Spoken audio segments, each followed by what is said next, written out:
A very good evening to all of you. First of all, many congratulations to you for finally getting the results. It's been a long time since we were waiting for this. It's almost 5.5 months since we wrote the CLAT 2025 exam, and after a long drawn legal battle, the consortium has finally released the ultimate results for CLAT 25. Now, for all those who have got the calls or intimations for registering for the counseling process, please do register as the counseling deadline or the registration deadline for the counseling process ends on 21st May. So make sure that every one of you who has got an intimation from the consortium, and even if you have not received any intimation, please go to the website, please go to the portal please go to your portal and check and see, and please register yourself for the counseling process. Now, once you have done the registration for the counseling process, and I know that all of you might be very eager to know which college you will be getting, what rank should get you which college. First of all, let me tell you that it's very difficult to exactly predict, you know, but we can always estimate, right? There are a lot of things that comes into play when we have to decide which college you are going into. For example, the preferences filled by the student, the preferences filled by you, the horizontal and vertical reservations, and it's a very complex process, to be very honest. But still, we can make some predictions when it comes to the college, the kind of college that we are getting into. So without wasting any time, I'll just quickly run you through the previous year's distribution of college, and I'll tell you how the ranks worked out and till what rank you got which college, right? This was roughly how it gonna play like this year. There will not be much change. Or I'm not saying that this is the exact rank at which you can get, but approximately at these ranks you will get these colleges. So, for example, if we see NLSIU Bangalore, so the general category rank closed at 114. So, any candidate with general category rank of around 110 to 120 can expect to go into NLSIU Bangalore. This year also it will play like that only. So last year it closed at 114. Generally, NLSIU gets closed in first or second list, right? Anyway, this time the consortium is doing counseling within the three stages only. Unlike last year when we had 5 rounds of counseling, this time because of the delay in the publishing of the results, we will have only 3 rounds of counseling, and the counseling process will close after the 3 rounds. Obviously, there will be vacancies after the 3 rounds as well, but the counseling process of the consortium will stop at after the third round. The vacancies are anyways managed by the university level, right? So if you look at NLSIU Bangalore, the general category rank closed at 114, right? And similarly, for the SC candidates, all India SC category candidates, for them the NLSIU Bangalore closed at around 2600 rank. So any student who belongs to the all India SC category with a rank of around 2500 to 2700 can expect to go into NLSIU Bangalore, right? You have very high chances of making into NLSIU Bangalore. Of course, it will depend on how many people are there within the 2500 ranks who belong to the SC category people, and they have filled NLSIU Bangalore as their preference. So those things also will come into the picture, but roughly at 2200 or 2300, you have a very high chance of making into NLSIU Bangalore. For ST category candidates, the rank is at around 4000. And similarly, for all India OBC category, the last rank at which the candidate got the admission was around 923. Similarly, for EWS candidate, the closing rank was around 510, right? For PW candidates, the rank was around 4900. So these are the ranks for different category of students to get into NLSIU Bangalore, and that's how it played out last year. So this is an analysis based on the previous year's allotment and allotment in 2023, right? Then, because these colleges, these universities have a state-wise domicile reservation as well. So if you see here, general category rank for candidates who were domiciled of Karnataka closed at 190. So if you are a general category candidate and belong to Karnataka, or you're a domicile of Karnataka, For you, the closing rank was around 100, was 190 last year. It may go up or it may go down, right? It can play both ways, but roughly it will be the same. Similarly, for SC candidates who also have a domicile of Karnataka, the closing rank was 5,900. For ST candidates, the closing rank was 7,800, right? So this year also it is expected to be on the similar line. Anyway, there are 10 additional seats for people belonging to Karnataka, people who are domicile of Karnataka this year, because of a tie-up between the Bangalore University and NLSIU Bangalore. So you have 10 additional seats. So you will have the people who, the candidates who belong to Karnataka, who are domicile of Karnataka, will have an additional advantage of those seats, right? Similarly, if you look at Hyderabad, NLSIU had and NALSAR Hyderabad, the closing rank for general category students was around 177. Similarly, for SC candidates, the rank was 3,800. For ST candidates, the rank was 6,174. And for OBC candidates, the rank was around 1,116. And these are all India ranks. These are not your category ranks. So you, as far as your results goes, you would have got all India rank and a general rank. And this analysis is based on the all India ranks secured by you. It's not your category rank. So please remember. So if you have to predict which college you are going into, you have to check it with the all India ranks and not with the, your category rank. So if your all India rank is 116, you have a very high chance of making it into NALSAR Hyderabad. Similarly, NALSAR also has state domicile reservation. So for NALSAR, for general category students who are domicile of Karnataka, the closing rank was close to 581. Similarly, for SC candidates who were domiciles of Karnataka, the closing rank was 9,200. For ST candidates, the rank was 9,700. Right. Similarly, for OBC candidates, the rank was 3,514 for students who were domicile of Karnataka. So if you are not Karnataka, but Telangana. So if you're a domicile of Karnataka with a rank of roughly around 3,500, you have a very high chance of making into NALSAR Hyderabad. For EWS, the closing rank was 2,000, and they do not have a separate reservation category for PW of the Telangana, state of Telangana. Of course, there are horizontal reservations as well along with these reservations. So even for this, even for like within this 114 rank, if you are a woman, if you're a woman, then you will get some additional advantage due to that. We're not talking about that part of the reservation, but for general category male candidates, the closing rank of NLSIU Bangalore was 114, and for NALSAR Hyderabad, it was 117. If you wish to go to NEJS Kolkata, the closing rank was close to 256. So if you are getting into your rank, if your all India rank is into that range, you have a high chance of making it to NEJS Kolkata, and it's a wonderful university, right? For NLU Jodhpur, you have the closing rank was around 378. For NLU Bhopal, it was 449. For NLU Bhopal, the NLU Bhopal has a separate course for cyber law that's called BSCLB. And if you are opting for that, the closing rank for general category students was 700, right? Similarly, for GNLU Gandhinagar, their closing rank was 441. For GNLU Silvassa, so GNLU has basically two campuses. One is in Gandhinagar, which is the old campus, and the new campus is in Silvassa.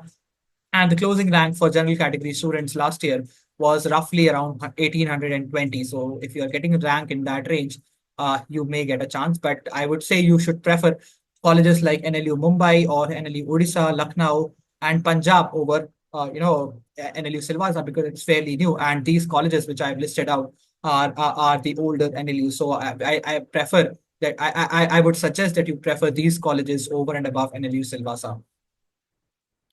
Right now, coming to Patna, if you have a rank of around 1,500 and you're a general category candidate, for you the closing rank for in NLU Patna would be around 1,500. Similarly, for NUALS Kochi, right? For NUALS Kochi, the closing rank would be 1,461.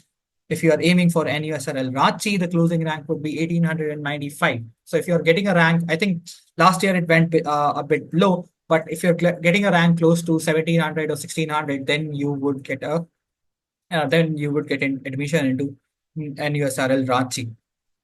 Then if you're aiming for Visakhapatnam, the closing rank last year was 2,080. For MNLU Nagpur, in the closing rank was 2100 for general category students, of course, and for NLU Nagpur, but for BBLLB course, the closing rank was 2226, right? For NLU Assam, the say rank for general category students was 2500. For Trichy, it was 2045. For Shimla, it was 2558. And for MNLU Aurangabad, it was 2700. So even if you're a general category student, the rough idea at the last rank at which you can get into any of the NLUs is around 2600. So 2600 rank is the close will be the closing rank for you if you are aiming to get into any of the NLUs. You are hellbound. If you are determined that you want to go in only and only into NLU, you want that tag, you want that brand value which comes with the tag of the NLU, then even at a rank of around 2500, you still have a chance of making into your dream colleges, right?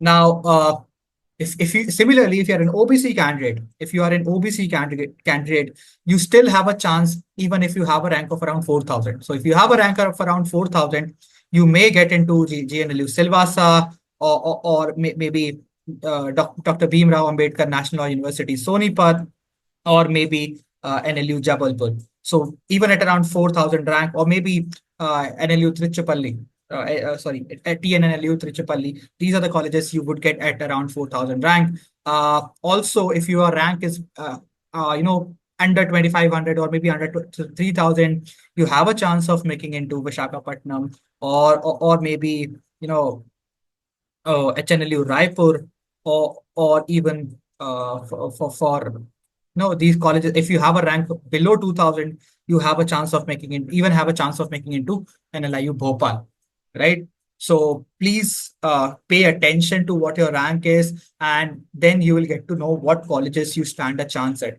Similarly, for SC candidates, if you look at the rank for SC candidates, you would realize that even at a rank of 10,000, you still have a chance of making into NLU Ranchi, and at 11,000 and 12,000, you have a chance of getting into lower ranked NLUs or the newer NLUs, I would say, right? Even at 5,000 rank for SC candidates, you still have a chance of getting into NLIU Bhopal, or if you have a rank under 4,000, you can get into Hyderabad, or Kolkata, even if at 4200, right? If you want to go into the best law college, which is NLSIU Bangalore, and if you're an All India SC category candidate, the rank that you would need is around 2600. So if you have a rank of 2600 and you're an All India SC category candidate, you have a very good shot at making into NLSIU Bangalore. Yep. Let's look at the state-wise reservations also. If you look at the state-wise domicile category, the last rank which I can see is around 3700, and not just 3700, 37,000. Even at 37,000 ranks, someone got into, NLU Assam, or even at 43,000 rank, someone got into NLU Nagpur, right? So, but these ranks, you might see a very, big difference in these ranks. For example, maybe this will close at 40,000 rank, or maybe 38,000 rank. So you may see a substantial increase or decrease in the rank, especially in these state-wise categories, because then a lot of other things comes into the picture when deciding the closing rank for these students, right? Now, even if you talk about NLSIU Bangalore specifically, if you are an SC category candidate and you are a male and a domicile of Karnataka, the closing rank for you would be 5,930. 5,930 would be the closing rank for you if you are a Karnataka domicile candidate. If you're a Karnataka domicile candidate and you belong to the SC category, and if you belong to the ST category, then the closing rank would be around 7,800. Right? For OBC of Karnataka, the closing rank would be 3,000, and even for EWS, the rank would be same, right? Similarly, if we talk about Hyderabad, if you are a domicile of Telangana and an SC category candidate, you can still get into NALSAR Hyderabad at a rank of around 9,000. For both SC and ST category candidate, roughly around 9,000 rank would get you into NALSAR Hyderabad. And if you're an OBC candidate, you'll get into uh, you'll get at into NALSAR Hyderabad at a rank of around 3,500, right? If you're aiming for MNLU Mumbai, which is one of the most progressive, or which is one of the fastest growing NLUs, right? And if you are a domicile of Maharashtra and you belong to the SC category, then the closing rank for you would be 9,000. And if you're an ST category candidate, then the closing rank would be 34,000. And I'll tell you what, MNLU Mangalore, MNLU Mumbai is one of the most promising NLUs because of the atmosphere, because of the exposure the city of Mumbai provides you, right? So if you are an SC category candidate or an ST category candidate, even with a rank of 9,000 or 34,000, in case of ST category candidate, you still have a strong chance of making into MNLU Mumbai, which is a wonderful college, right? If you look at Bhopal, which is ranked among the top 5 colleges in India, if you see the rank, even if you have a rank of around 29,900, that also will get you into NLIU Bhopal if you are a domicile of MP and you are an ST category candidate. Even if you're an SC category candidate and a domicile of Madhya Pradesh, you will get into NLIU Bhopal at 9,000 rank, right? Similarly for GNLU Silvassa, if you're a domicile of Gujarat and you are an ST category candidate, you can get into GNLU Silvassa at 48,000 rank, right? So this is how it is going to play. I would again reiterate the point that these ranks are not absolute. These were based on the previous year's data. These are the closing ranks of the previous year. So you can get an estimate of which NLU you are going into, but I would not say that it's short that you'll get into. I mean, this year also it will play like this. You may see some changes, but the change would not be very substantial, especially in the top 10 law colleges, right? Especially for up to Lucknow, Patna, and Kochi and Ranchi and Visakhapatnam, you'll not see a lot of changes in these ranks. But in lower ranked NLUs, it's always dicey, right? People may or may not take up those NLUs, right? And distance also comes into picture when you decide whether you want to go into the lower ranked NLUs or not, right? So these are the considerations that people may have, and for these reasons, the ranks may go up or may fall down for these NLUs. And some of you might have already secured admission into some other colleges because the results for this year are delayed. So I don't know if many of you would have already secured admission, but what I would like to reiterate is that if you are getting into these NLUs, especially the top 10 ranked NLUs, even if you have secured admission somewhere else, you please reconsider the decision of going into those colleges, because these NLUs come with a brand value, and it's very difficult to beat the brand value which these NLUs come up with, right? Okay, and one more thing that I want to tell you is that our team is always there to support you. If you need any support in counseling process, please feel free to visit the nearest Clat Prep Center, and our team will help you, and our team will be there to guide you in the counseling process. And also, we would very soon share a list or a preference list for NLUs uh, very soon. Uh, so that you will find it easy to fill the registration process and mark your NLU preferences. With this, I would like to take your leave. Goodbye, and all the best for and all the best for starting a great career in law.